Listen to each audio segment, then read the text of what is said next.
Okay, we're back after a break, and you're listening to Dr. Rob, Spirits of Supernatural, and this is Patrick the Backwoods Tech. And tonight we're having Farah Fawcet come over and visit us here at the studio in the backwoods. Dr. Rob, is Farah Fawcet with us right now? Yes, she is, and beautiful as always. She is appearing to me as she did when she was on Charlie's Angels, just as I remember her from my youth, and I'm sure that you remember her from your youth as well.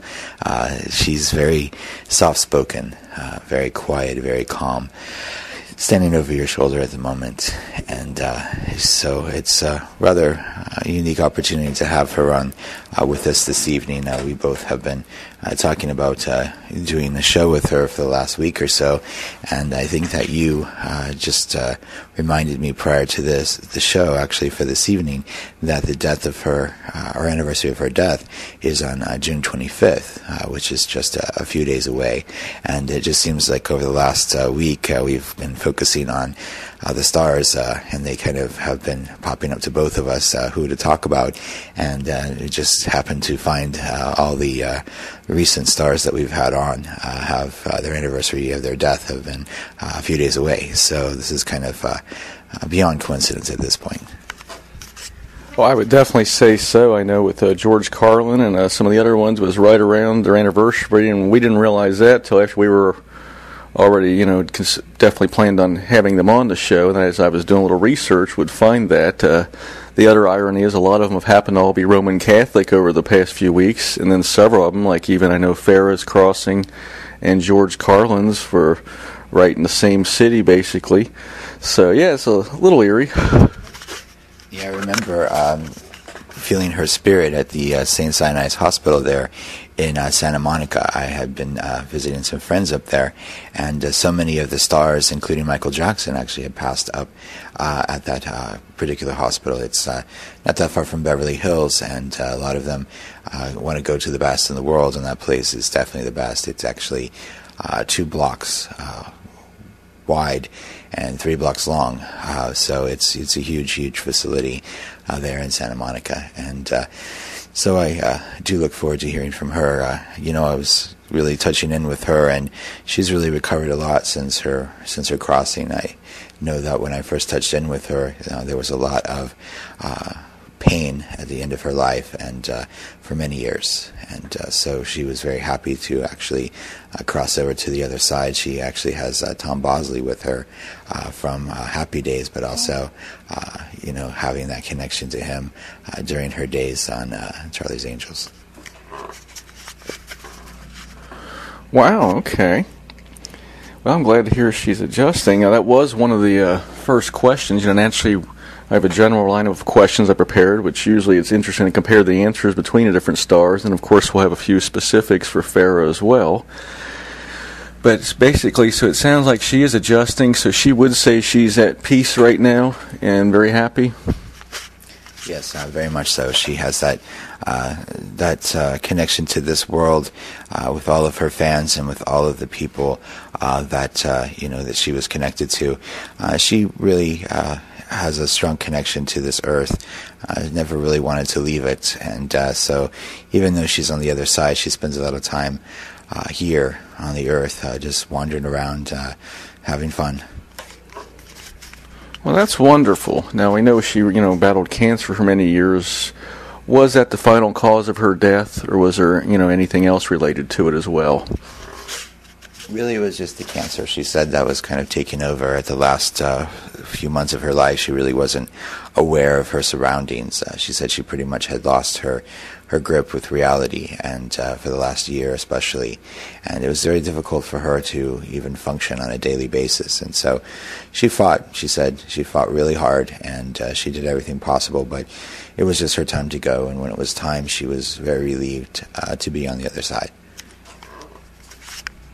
Wow. Now, I know that, I think Cher had even advised her on getting some treatment out of the country, so she did try some alternative cancer treatments. Is there any cancer cure yet, or when do you think we might expect one on this side? She says that, they're all working on the other side to bring that to reality. She said that probably within the next 5 years there's going to be a great breakthrough with cancer, especially the kind of cancer that she was suffering from. She said had she not gone for those alternative treatments, she probably would have died within the first few months of being diagnosed. So they were able to prolong her life. Even though they weren't able to cure her, they were definitely able to prolong her life for sure.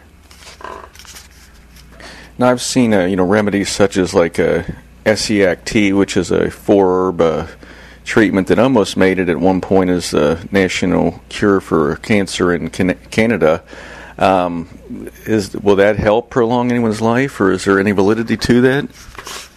She says that those treatments are temporary treatments. She said really what she was focused on was the stem cell research. She said there's going to be a lot of breakthroughs once some government regulations come into play here in the U.S. And she said, in Europe, they already have cutting-edge technology that we don't have here. And she says there's going to be a way to harvest the stem cells without causing any harm. And that's one of the things that was important to her in this life when she was still with us. And she said that, that's going to be something that really we should pay attention to. Okay, that is fascinating. Now, I know one of the ways is they can, sometimes get stem cells from the umbilical cords. Is that going to be probably the way to do it, or is there going to be a better way? She says that they're going to be able to actually take the stem cells from living and not from the dead. And so that's going to be a way for them to make some strides in the field. Well, that's excellent. We'll definitely have to keep an eye on that over the next few years. Also, originally what influenced her into getting in the entertainment business rather than using her microbiology degree? She said that she was spotted, for her beauty, and and for her brains. I was very surprised to see how intelligent she really was when she was alive. It's kind of shocking to me, thinking about her, playing those roles that she played. And she said she always downplayed it. She said that men were always intimidated by her beauty, and if they knew how smart she really was, she probably would never have had a date. Well, I find that hard to believe. I'm sure she would have had a date.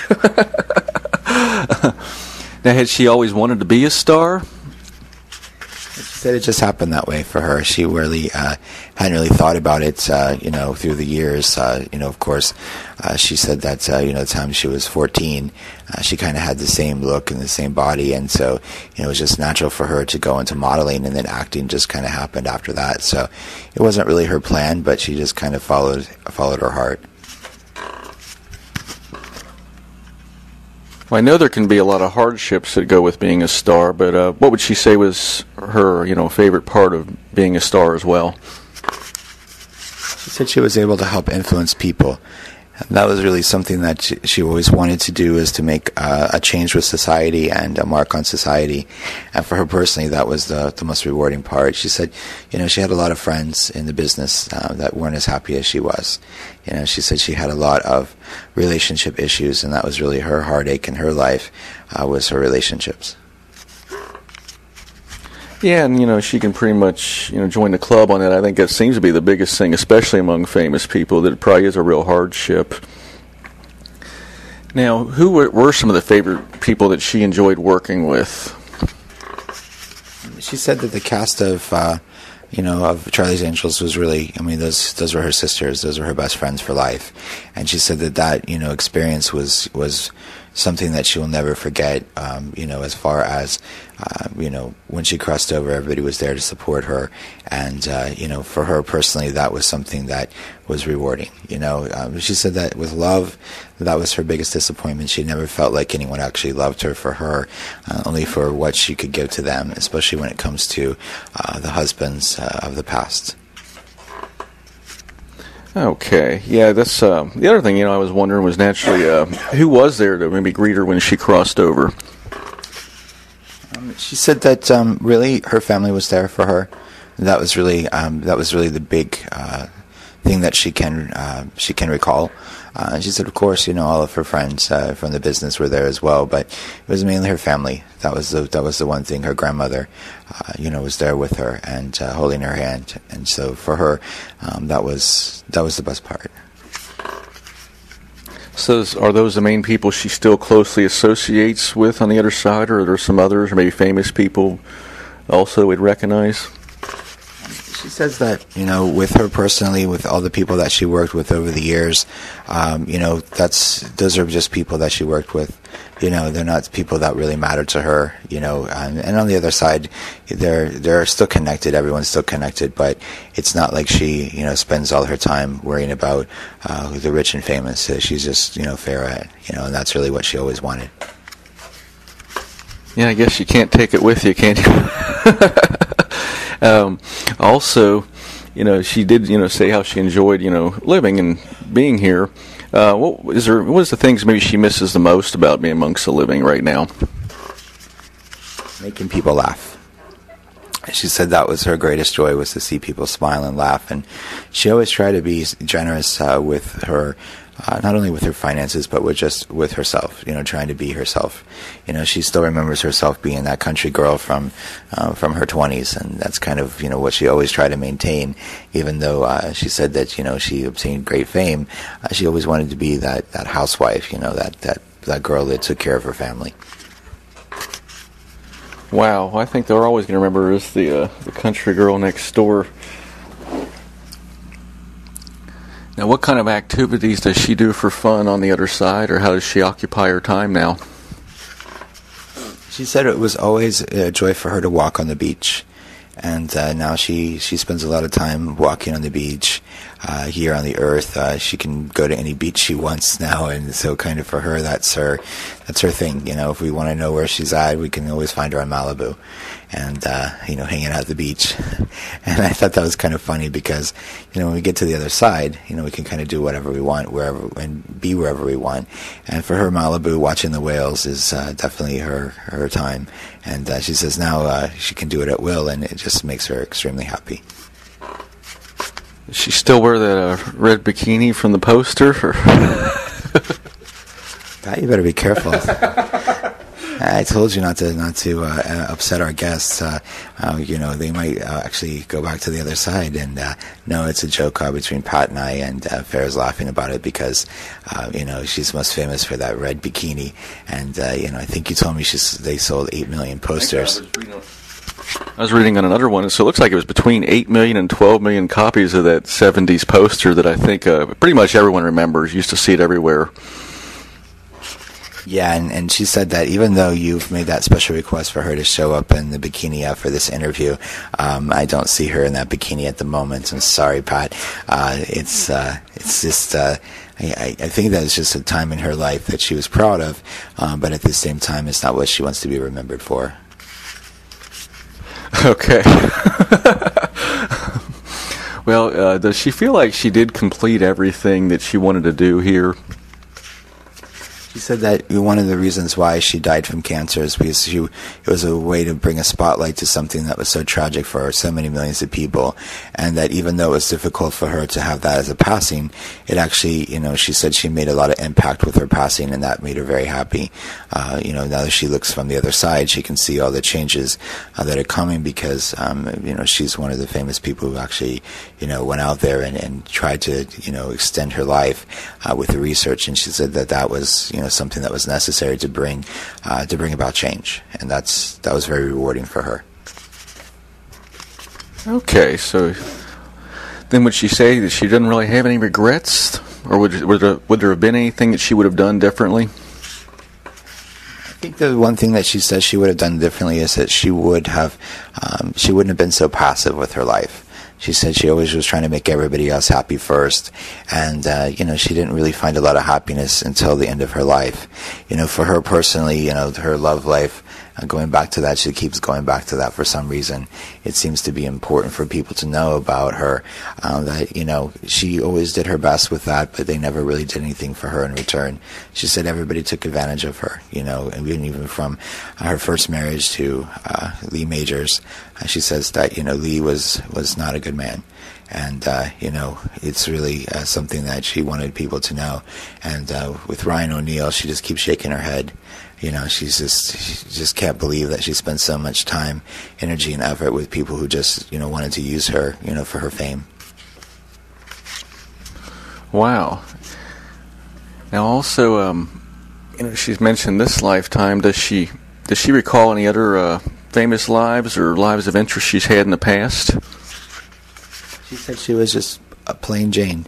In past lives, she really didn't have anything too exciting happen. She was mainly a mother. That's the one thing that she was, and that's the common theme she says. She said she lived, all over the world, but her main thing was family.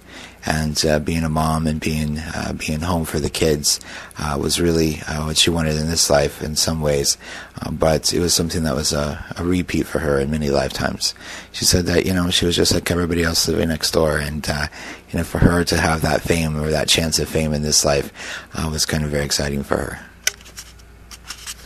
Okay. Now, are there still some people that are among the living that she regularly visits? She says that she visits her friends, Kate Jackson and some of them, but really for her, just everyone in general. She said every time someone mentions her name, she appears. And she says that some days that she's over, 1,000 places at the same time just to try to, visit everyone who cares about her and mentions her. And, so it was kind of interesting that she's been popping in and out with us for the last few days as we've been, discussing whether we were going to have her on the show or not. And she said that we were making her dizzy.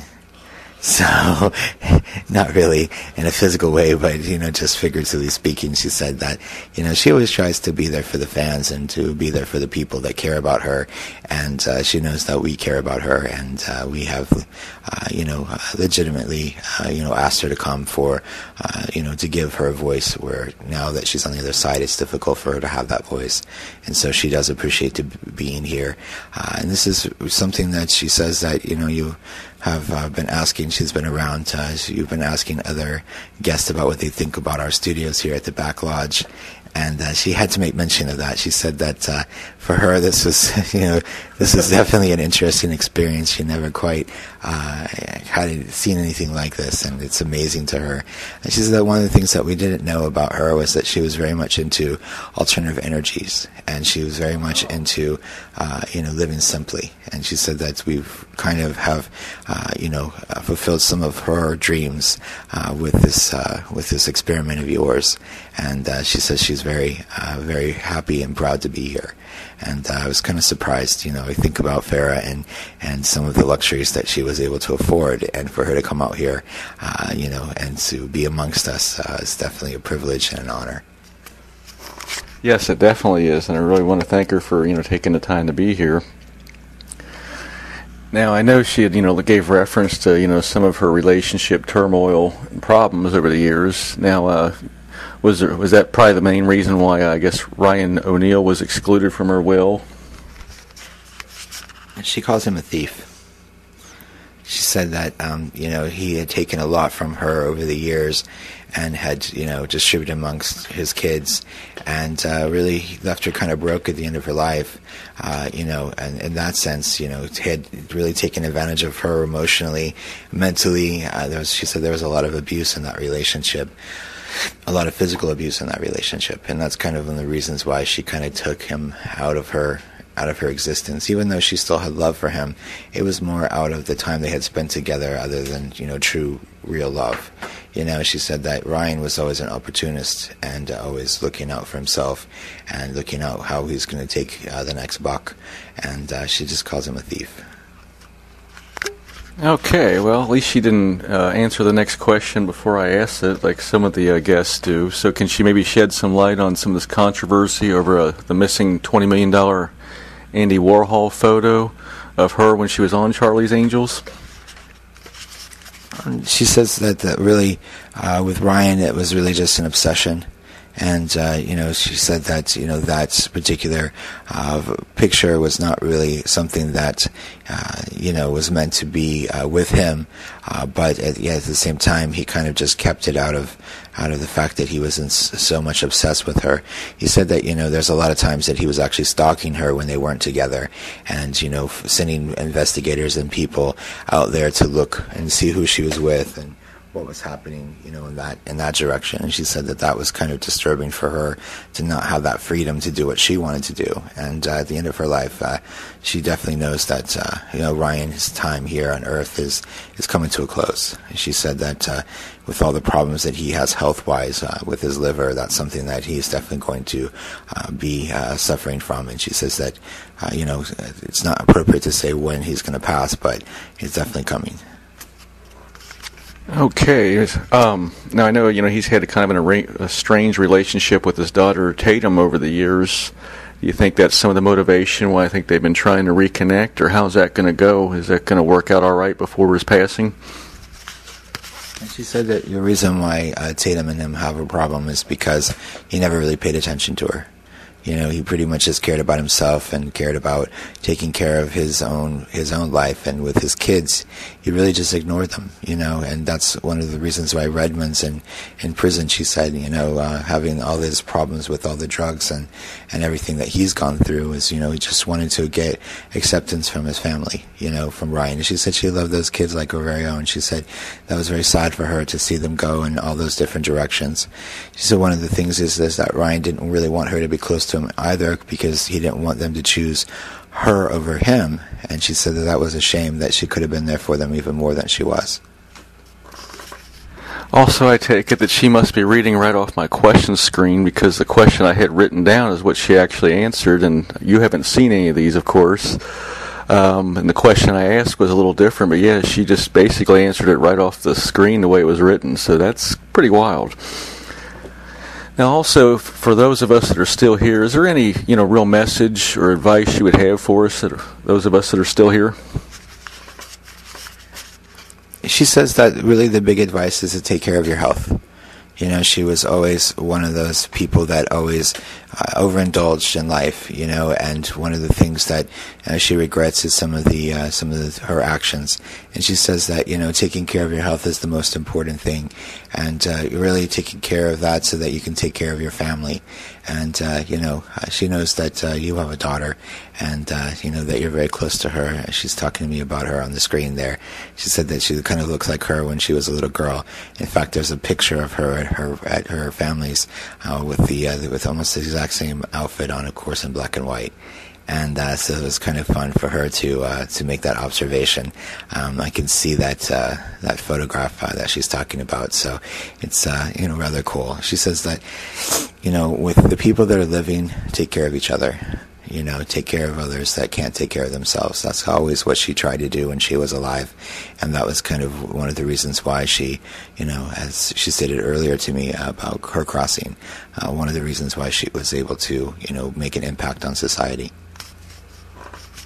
Wow, this has definitely been very fascinating, and once again I'd like to thank her for taking the time to be here. She says it was her pleasure, and she's a very sweet lady. I'm very happy that we were able to make contact with her. And so with some of the interviews that we've done recently have been very draining on me personally, and her energies are just so calm and so peaceful, and she just has this very sweet, angelic voice as she's talking to us. And it's a pleasure to have her with us. And one of the things that she's hoping that comes out of all of this is that people are more aware of their surroundings, and more aware of their health, and more aware of taking care of others. And for her personally, that's something that's her goal. That's her goal. That's her mission now on the other side. Okay, and as you've mentioned before, a lot of times some of the guests do stay around for a few days, so she's more than welcome to if she wants. And she said she's going back to the beach now. She said that she's made her evening appearance with us, and now she's going back to the beach. So I wish her the best, and hopefully in the future we can have contact with her again. Obviously, she's been a pleasure to have on the show. She's showing me a lot of stars. We were talking before some of the older stars, Tom Bosley. So, she definitely has a relationship with him. John Forsythe. Those are like father figures to her. And really, that connection, she said, will always, stay with her, and be able to, see them at will is definitely a blessing. So, well, this has definitely been very interesting, and we would love to have her back one of these times. So she'll have to pop in and let us know when she's ready again. Definitely. Well, thank you, Farah, and enjoy the beach. And we're back from our break. Once again, we want to thank Farah Fawcet for joining us this evening on the show. And we're going over the interview we were going over things after the interview. And actually, we were both, Pat and I were both kind of shocked about her mentioning Tom Bosley.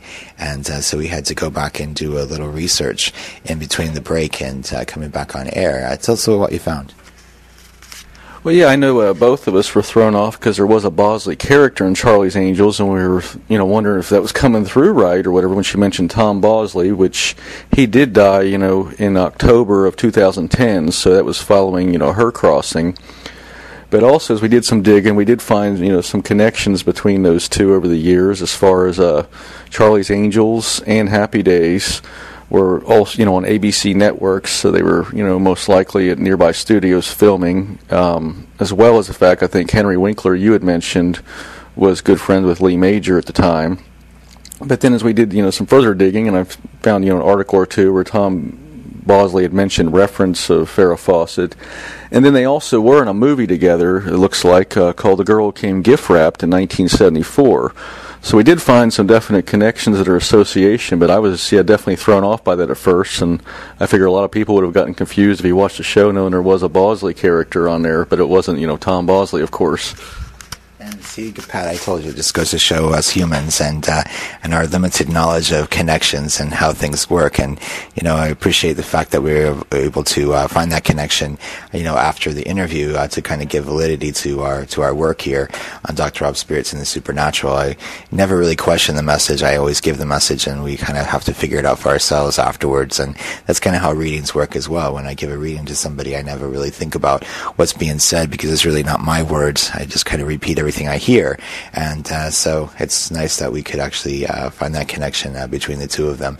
And during the interviewing process with her, I really felt that strong father-like figure with her, and I think that's one of the things that she always was looking for in this life was that father figure. I think maybe that's why she picked Lee Majors and Ryan O'Neal. I wish we would have asked her when she was still with us, but I have to make some assumptions afterwards.